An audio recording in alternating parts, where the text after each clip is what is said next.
ఖమ్మం జిల్లా నేలకొండపల్లి మండలం మూటాపురంలో సిపిఐ మండల మహాసభ నిర్వహించారు। ఈ సభకి సిపిఐ రాష్ట్ర కార్యదర్శి కూనంనేని సాంబశివరావు హాజరయ్యారు।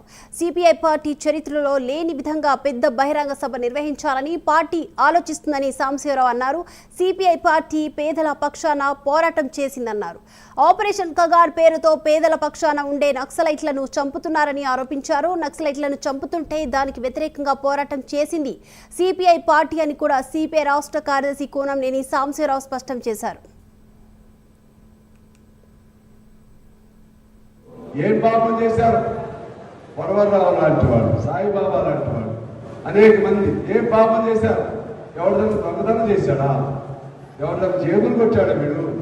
వీడు జైల్లో ఉంటాడు। అసలు దొంగలు అనేవాళ్ళేమో చట్టసభల్లో ఉంటారు। బాగా 100 కోట్లు సంపాదించేవాడేమో అసెంబ్లీలో పార్లమెంట్లో ఉంటాడు।